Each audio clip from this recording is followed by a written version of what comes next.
Well, quick recap of this week's events. Ben Wallace resigns, probably the most competent minister that the UK has had in since forever. Why is he doing it? Because he got his budget passed and then they rescinded on it. They're gonna do salami tactics on it, basically undermine it. And if you're a professional and you're putting things together and you're working really hard to do the right thing, and then you get even what you think is a compromise, and then they come and attack that, it's just, what are you doing with your life? Like, what's the point? And so I think you can say he fought the good fight. And at some point, you can just reach the end of your tether, where you realize, yeah, this is just unbelievable. Like this job, it's hard enough, and then there's a bunch of people that have been propped up in positions for who the hell knows what reason, that are playing games. Like they'll do the twofer, right? Like, oh, I'm really trying to work with you on this, and then the whole time they're bringing up objections. Do this, do that. Then if you do this, then I'll say yes. And it's just a game. It's a tactic. And in politics, it's par for the course. So, but other politicians, especially capable ministers, are not uh, tricked by that. It's quite easy to perceive that as someone who is not the dullest knife in the drawer. And so I think it's rather gentlemanly and honorable thing to then make the statement, look, you think I'm good? Well, maybe I am good, but I can't do any good in on a bad ship. What can you imagine that? You have like a high level technician, someone who understands engines, who's coming from the factory perhaps and has just not only designed the engines but has worked for them, worked with them since for years and years and years. High level expert is helicoptered in to look at an engine on a ship that's stalled in the middle of the Atlantic. And the whole ship is just run by pirates, right? People smoking next to the oil drum. The bridge looks janky. There's people on board the ship that the captain cannot identify, type scenario. What's the point in fixing the engine of that ship? It's got other problems, right? It needs a tow. It doesn't need a new engine. Maybe it doesn't need a tow. Maybe it needs something else. Maybe it's time to abandon ship.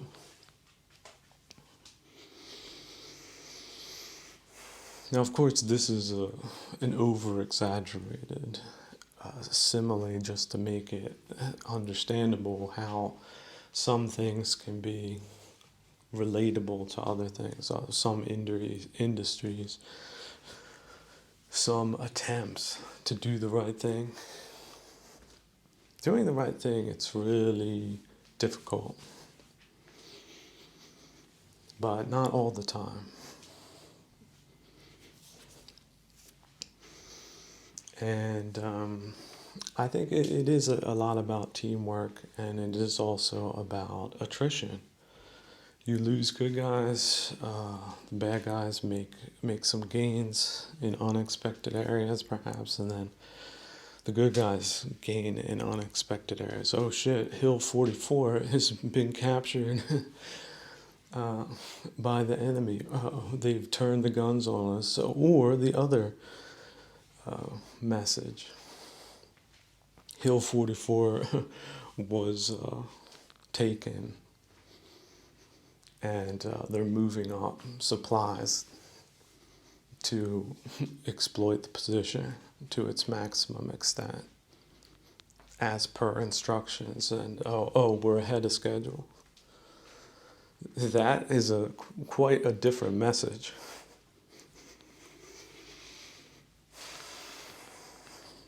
But life in the world is always throwing out of controlness at you, variability at you, difficulty at you, space dukkha at you. Comes out of outer space like a meteor. It's dukkha in the most unexpected of times and places. Well, that's how life is composed. Life is a lot of variables.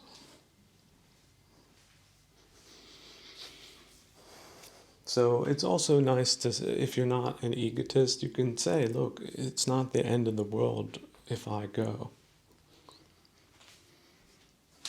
In fact, you can go without any ill will at all. It's just, hey, I can't do this job. I can't fix this problem. So what's the point? Like, am I supposed to just scream and shout and throw my professionality away, my dignity, and say, yeah, of course, I see it this way, and I've worked really hard for this, and then some people out of the wings that probably would have been bus drivers in some parallel universe, not even bus drivers, maybe dishwashers, or maybe just straight up bums, vagabonds, samaneras, sadhus. So you can always turn things around. One of the worst fates is to be caught up in samsaras for the rest of your existence, or until you wake up the next time. But the time that passes, that could be lifetimes. It's so funny thinking about greedy people and how misguided their shadow projections are. Like, they think because they're greedy, everybody's greedy. So if you're not greedy for their greedy existence, just imagine how mind-boggling that is for these people. Just completely mind-boggling. They don't believe it, finally. They think it's an act. They think it's imposterism, like they do it to get things that they don't deserve or should have.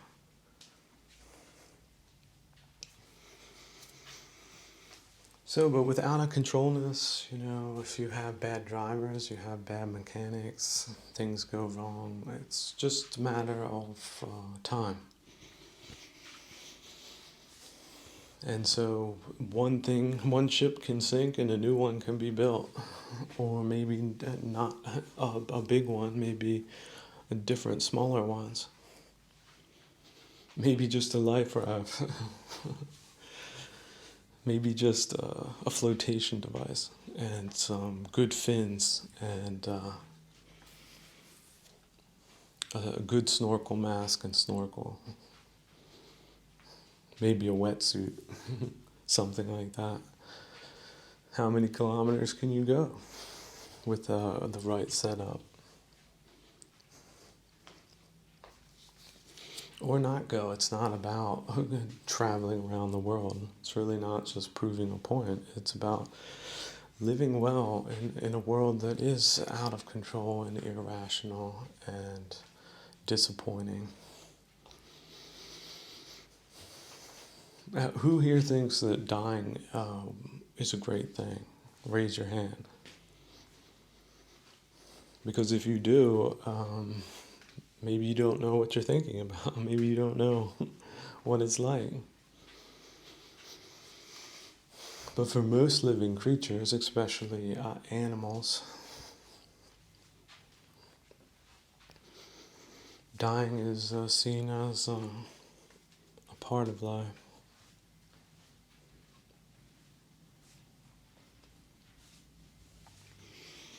So a part of life that we can recognize and accept. uh, and realize, give us again the remembrance, the sati to remember that it's not living a long life, but a good one. Heedlessness should not be acceptable, and it really isn't. Why be heedless? I think it's wonderful when people don't talk about things that are odious or gossipy. You do have to realize that for subnormal uh, people, they always want to know about the gossip. Like, what's happening now? And then they try to put little spins on it according to their psychology. And so they'll put extras on things. Like say, oh, well, this and that. And also, how about this? Via political machinations, people try to destroy other people's reputations in some type of competitive atmosphere. So that's a very toxic type of information that I have never been drawn to, but some people are drawn into it as if by a powerful magnet. A lot of those people are women, and also the effeminate men that are big into gossip and big into doing stupid things and big into being heedless and vulgar. So, but although that exists, there's certainly something you should not engage with at all. If I give people chances, but also seeing how they're programmed. They might not be programmed 90%, but that 10% is too off-putting to ever be considered someone to be respected. It's just they don't have respectable opinions or morals or good sense, because it all does feed into each other. You cannot have samadhi or panya. You cannot have meditative consciousness or reflective consciousness or wisdom if you don't have virtue. So now, but these people, they're not about virtue. They're not. They sort of understand that they're not going to be attaining this roll of the wheel, this dice roll of life. They already know that they're not virtuous. So, as with all not virtuous, unvirtuous people, bad people, to the degree that they're not virtuous, not only do they self-rationalize their subnormalcy, but they also attack people that are infinitely superior, because they also have the bad characteristic of being envious, being prideful, again in their own egotism, so which is bad. But bad people want a lot of bad things that aren't good for them or others, such as being esteemed as a famous, talented, accomplished person, when they're not. They're imposters. So what we're looking at in the form of a lot of captured media are imposters. Why should it be any other way? And yet vulgar people accept that also. They're not shocked by that revelation. It's like saying that you've got a foot in your shoe. And you said, oh, I just thought it was a shoe. No, there's the stinky foot in the nice shoe. But of course, saying that out loud is, why do that? Like, why frame things in such a way that could incite one of these madmen or women? A lot of them are women, like really, not an 80%. But God bless the 20% of supernormal ones. God bless them. But the 80%, pretty damn disappointing. And they're gossipy, intense, degrading information channels and choices. I give people like 5 shots. I mean, I might look at the title of what they're publishing. They might entice me to click, but if I'm going to give them really 5 minutes, and if it's anything stupid, I'm certainly not watching it to the end. And neither should you. You get wind of some manipulative, ideologically toxic and poisonous position. How about they congratulate themselves on their bad policies? Like, we did this, and then you think, well, what does that mean? These people cored out, dusted out the institutions. They're proud of themselves. Like, we reached our goals. Like, what? It's like we slashed 300 tires in the fleet. But people are going to be expecting more from the next batch of cronies that they call politicians. The fall is going to be precipitous. It's going to be dramatic. And yet they're still thinking, well, we're going to compromise on these issues, right? Like, there's going to be a compromise. There's no compromise at this. This was a murderous, a destructive campaign of misinformation, disinformation, and imposterism.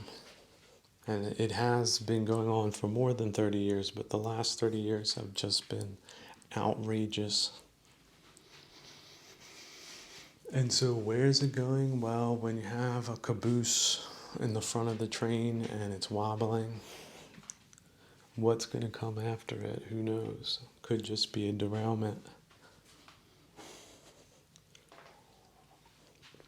People don't believe in having bad leaders because that's not rational. Like, what could you imagine having an unskilled person in a cockpit of a plane? Like, get that guy. He's got connections to the energy industry, the industry with the fewest amount of people and the most amount of money. Can you find 5 people to lie continuously? I think so. Especially if they earn as much as they do, which is quite a lot of it undeclared. So that's why they're so convinced. There's a lot of people in it for the personal interest. That's it.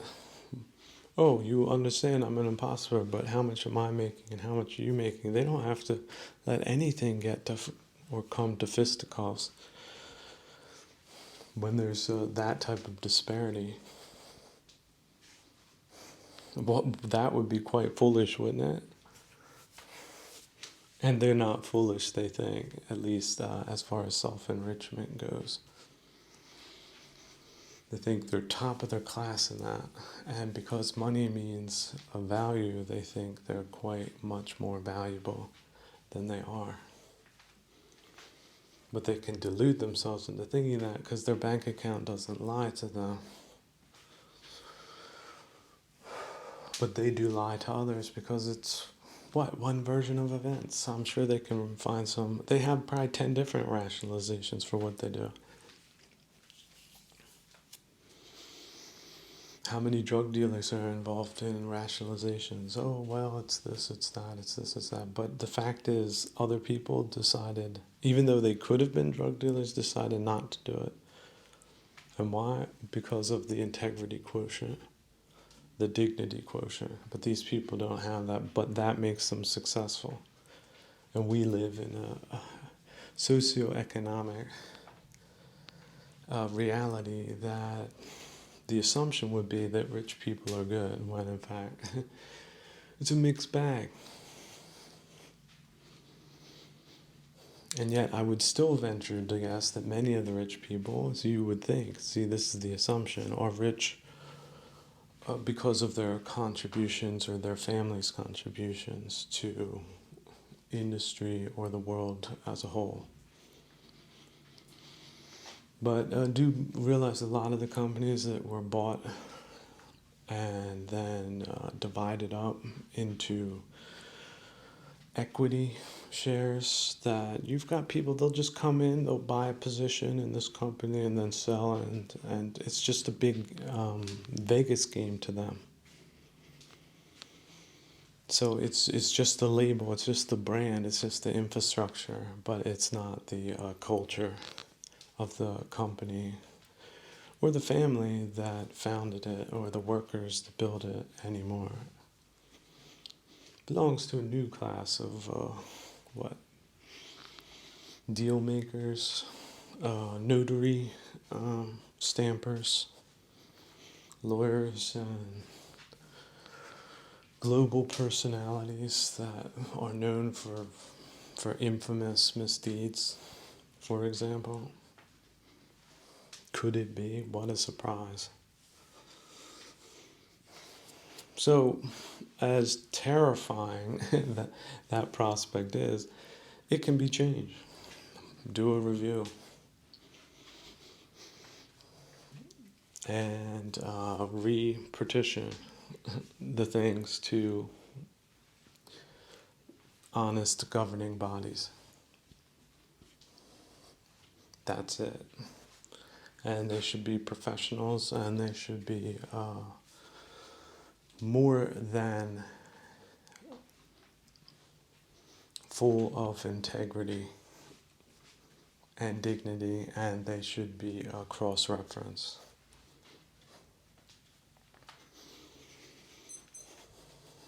And it's not about money that makes the man, quite the opposite.